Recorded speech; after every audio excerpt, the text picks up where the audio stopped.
Hello friends, welcome to PCM classes. आज हम लोग पढ़ने वाले हैं इलेक्ट्रोप्लेटिंग टॉपिक।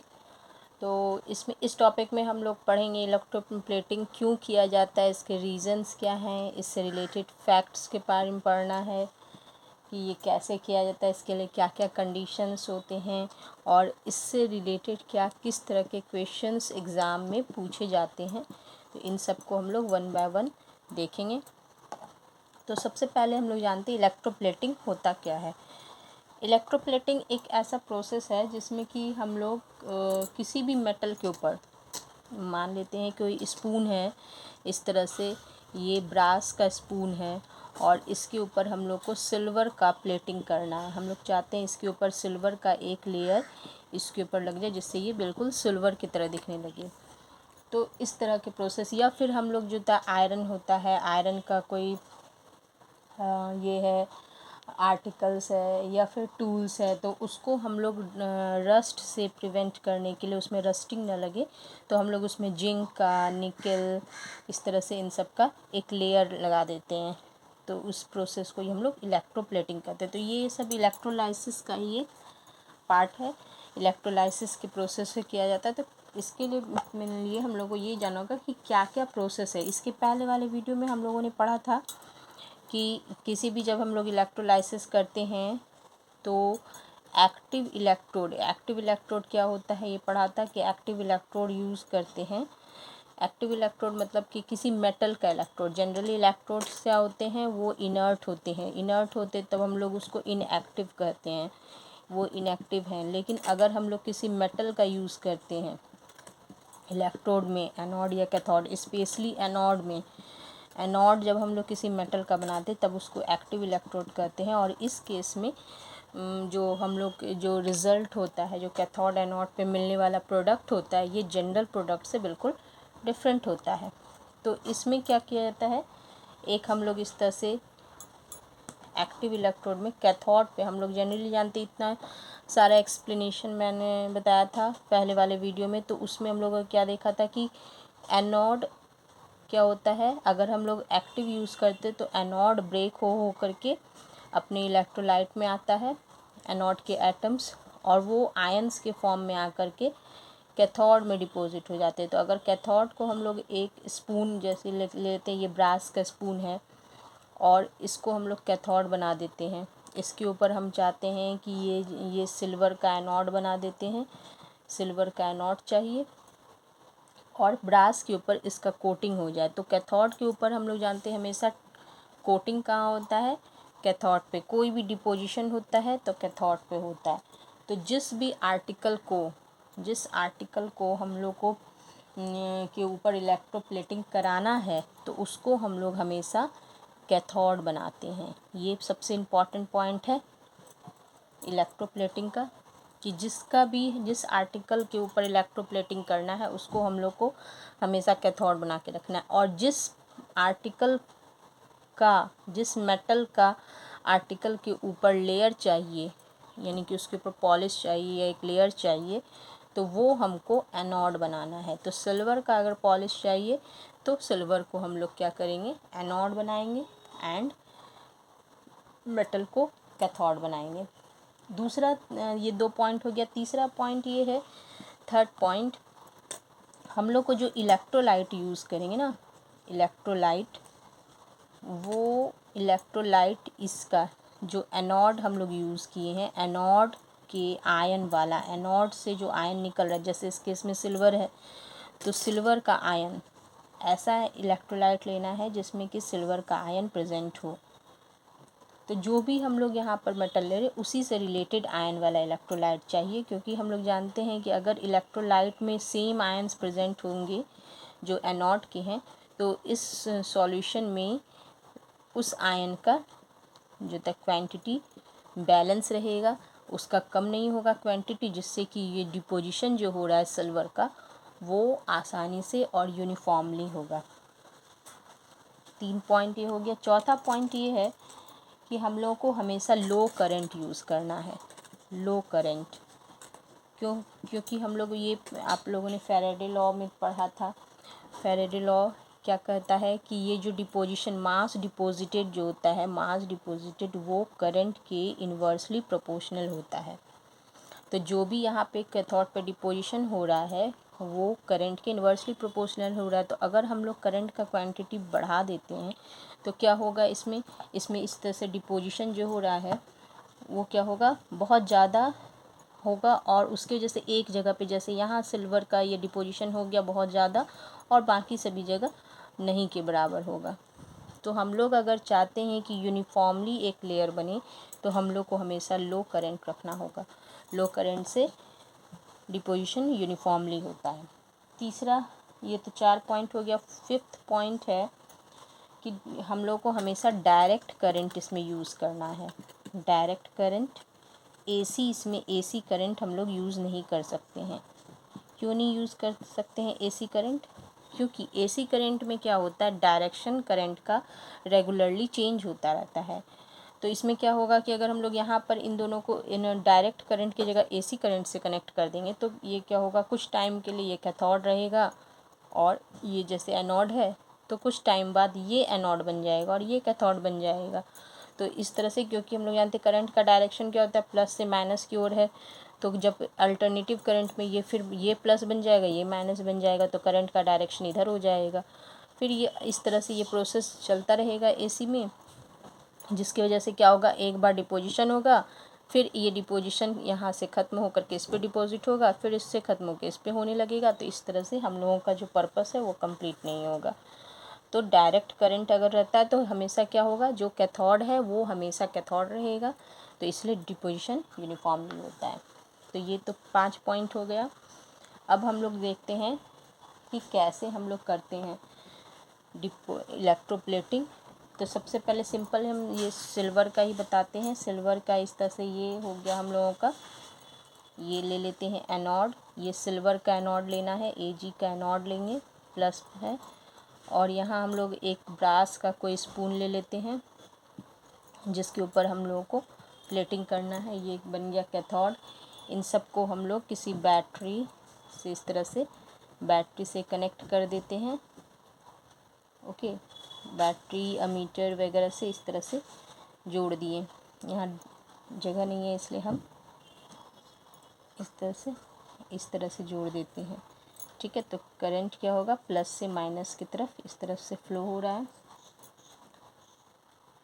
अब इसके बाद इसमें सॉल्यूशन जो लेंगे, अब इलेक्ट्रोलाइट लेंगे। यहाँ तक तो हो गया कि ये एनोड है, ये कैथोड है। इलेक्ट्रोलाइट इसमें जो लिया जाता है वो इम्पॉर्टेंट है। इसमें सिल्वर का हम लोग एनोड लिए हैं तो सिल्वर का ही हम लोग को इलेक्ट्रोलाइट यूज़ करना है। तो सिल्वर का इलेक्ट्रोलाइट इसमें जनरली यूज़ किया जाता है डबल आयनाइज्ड सिल्वर आयन वाला, डबल आयनाइज्ड सिल्वर आयन। इसमें ये होता है सोडियम AgCN2, ये होता है। ये हम लोग को इलेक्ट्रोलाइट, ये कॉम्प्लेक्स इलेक्ट्रोलाइट होता है, ये यूज़ किया जाता है। इसकी जगह पे हम लोग AgCN क्यों नहीं यूज़ करते, हम लोग डायरेक्ट सिल्वर साइनाइड क्यों नहीं यूज़ कर सकते, ये आगे हम एक्सप्लेन कर देंगे। तो पहले हम लोग जान लेते हैं ये इसमें सोडियम सिल्वर साइनाइड ये लिया जाता है। तो ये कैसे प्रिपेयर किया जाता है, तो इसके लिए सबसे पहले क्या आता है, सिल्वर नाइट्रेट को हम लोग डालते हैं सोडियम साइनाइड में। सोडियम साइनाइड में डालने पे क्या होता है, इन दोनों से AgCN का इस तरह से प्रेसिपिटेट बनता है, AgCN का एंड NaNO3 इस तरह से बना। और ये जो प्रेसिपिटेट होता है ना, इसको फिर से हम लोग सिल्वर नाइट्रेट में डिज़ोल्व कराते हैं। AgCN है तो इसको फिर से हम लोग सिल्वर नाइट्रेट में डिज़ोल्व कराते हैं। तो ये क्या होता है, ये डिज़ोल्व होकर के इस तरह से कॉम्प्लेक्स AgCN2 बन जाता है। ये हम लोगों का इलेक्ट्रोलाइट प्रिपेयर हो जाता है। तो अब क्या होगा, जैसे ही इसमें हम लोग इलेक्ट्रोलाइसिस प्रोसेस स्टार्ट होगा तो हम लोग का इलेक्ट्रोलाइट जो है सोडियम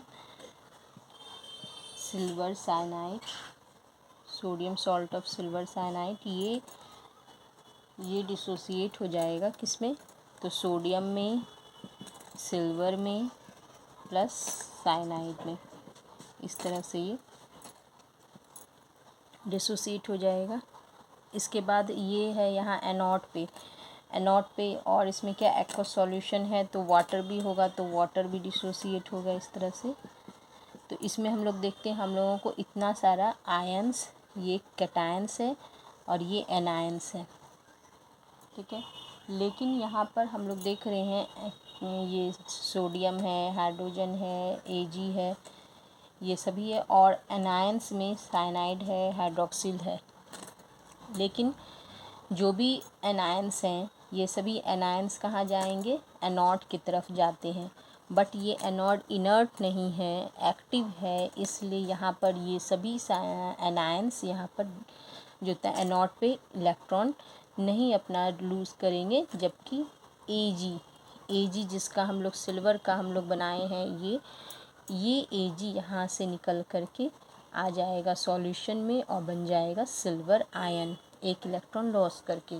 Ag का यहाँ पर इस तरह से ये ऑक्सीडेशन होगा, ये इलेक्ट्रॉन लॉस करेगा और ये इलेक्ट्रॉन जो है ये सिल्वर जो आयंस ये सॉल्यूशन में आ गया और ये सिल्वर आयन और साथ ही साथ इलेक्ट्रोलाइट का सिल्वर आयन है, ये जो होता है इलेक्ट्रॉन गेन कर लेगा और इलेक्ट्रॉन गेन करके सिल्वर एटम में कन्वर्ट हो जाएगा। तो ये जो प्रोसेस हो रहा है ये एनोड पे हो रहा है, ये प्रोसेस जो हो रहा है ये कैथोड पे प्रोसेस हो रहा है और सिल्वर एटम जो होता है इस तरह से कैथोड पे आके डिपॉजिट हो जाएगा। इसी तरह ये प्रोसेस चलता जाएगा और इस तरह से सिल्वर एटम का डिपोजिशन इस तरह से पूरे स्पून पे होता जाएगा।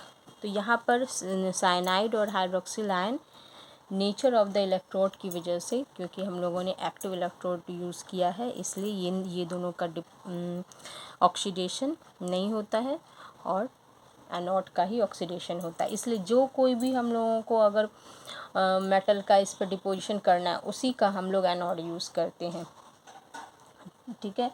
अब ये हम लोग जान लेते हैं कि यहाँ पर 2-3 चीज़ जान लेते हैं क्या होता है। पहला तो हो गया कि यहाँ पर हम लोगों का thickness of the coating will depend on the duration of the current past. हम लोग जानते हैं कि हम लोग लो करंट यूज़ करेंगे, ये हम लोग जानते थे। हम लोग को लो करंट यूज़ करना है और टाइम ज़्यादा लेना है, टाइम का ड्यूरेशन जो है वो लॉन्ग होना चाहिए। तो low current and time duration long होना चाहिए। दूसरा हम लोग क्या जानते हैं कि इस प्रोसेस में क्या होगा, एनोड धीरे धीरे डिज़ोल्व होता जाएगा और ये पतला होता जाएगा और धीरे धीरे पतला होता जाएगा और सिल्वर का डिपोजिशन इस पे होता जाएगा जैसे जैसे एनोड कम होता जाएगा। दूसरा पॉइंट तो हो गया ये कि एनोड जो था डिज़ोल्व हो जाता है। तीसरा पॉइंट हो गया कि इसमें जो भी हम लोग इलेक्ट्रोलाइट यूज़ करते हैं उसका सिल्वर आयन का कंसंट्रेशन कम नहीं होगा। अगर इसमें इलेक्ट्रोलाइट कुछ हम लोग ऐसा रहते जिसका कोई स्पेसिफिक कलर हो तो उसका कलर फेड नहीं होता। जो याद कीजिए हम लोग कॉपर सल्फेट का पढ़े थे, कॉपर सल्फेट इलेक्ट्रोलाइट का, जब भी हम लोग एक्टिव इलेक्ट्रोड तो उसमें क्या होता था, उसका ब्लू कलर फेड नहीं होता था। सेम यहाँ पे अगर कोई भी हम ऐसा इलेक्ट्रोलाइट लेते हैं तो उसका कलर यहाँ पर फेड नहीं होगा। तो ये 3 पॉइंट हम लोग को याद रखना है कि इलेक्ट्रोलाइसिस में ये सब होता है। इसके बाद जैसे ही यूनिफॉर्मली इसके ऊपर स्पून के ऊपर डिपोजिशन हो जाता है सिल्वर का, तो हम लोग उसको क्या करते हैं, इस प्रोसेस को स्टॉप कर देते हैं और सिल्वर को स्पून को निकाल करके वॉश करके ड्राई कर लिया जाता है। अब है इसमें हम लोग सिल्वर का डायरेक्ट सिल्वर साइनाइड क्यों नहीं यूज़ किए।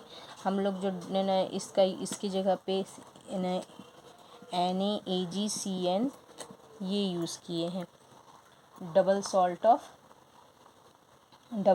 ऑफ साइनाइड क्यों यूज़ किए हैं।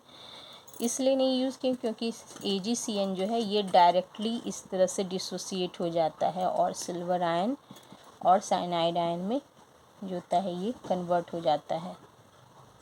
तो ये इसका डिसोसिएशन काफ़ी तेज़ी से होता है।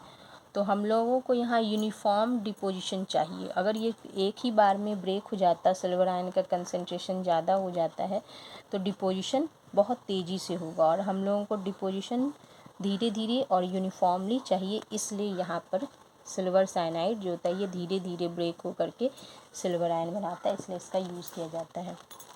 तो ये हो गया इलेक्ट्रोप्लेटिंग। सेम यही प्रोसेस होता है इलेक्ट्रोप्लेटिंग में। जब हम लोग अगर हम लोगों को अगर मान लीजिए किसी लोग जानते हैं आयरन के टूल्स हैं, उसको हम लोग रस्ट से बचाने के लिए जिंक का कोटिंग करना है या निकल का कोटिंग करना है, तो इसी तरह का हम लोग जैसे आयरन का कोई भी टूल्स है तो उसको हम लोग आयरन के टूल्स को यहाँ पर यूज़ कर लेते हैं एज अ यहाँ पर आयरन का एक टूल है, इसको हम लोग यूज़ कर लिए एज अ कैथोड, यहाँ करंट से कनेक्ट कर दिए, ये करंट बैटरी वगैरह से यहाँ पे इस तरह से कनेक्ट कर दिए। और अगर हम लोग को यहाँ जिंक का हम लोग को कोटिंग चाहिए इसके ऊपर ताकि वो इसका रस्टिंग ना हो, तो जिंक ले लेंगे एनोड, और ये आयरन का टूल जो है ये बन गया कैथोड। ये कैथोड का काम करेगा। इन दोनों को इलेक्ट्रोलाइट में इस तरह से डिप कर देते हैं, ये एनोड है ये कैथोड है। और इलेक्ट्रोलाइट जो लेंगे वो जिंक कंटेनिंग कोई सॉल्ट लेंगे, तो ZnSO4 zinc containing ZnSO4 use किया जाता है इसमें। तो सेम इसी तरह इसमें क्या होगा, जिंक इसमें से निकलता जाएगा, आयरन के ऊपर डिपॉजिट होता जाएगा, जिंक धीरे धीरे टाइम के साथ क्या हो जाएगा, जिंक पतला हो जाएगा। और ये जो होता है आयरन के ऊपर लो करंट अगर हम लोग रखते हैं तो धीरे धीरे ये इसके ऊपर एक जिंक का पूरा कोटिंग बैठ जाएगा। तो ये सेम प्रोसेस होता है इलेक्ट्रोप्लेटिंग रस्ट से बचाने के लिए। चाहे जिंक की जगह हम लोग निकल भी यूज़ करते हैं या फिर टीन यूज़ कर सकते हैं। तो ये है रस्टिंग प्रोसेस।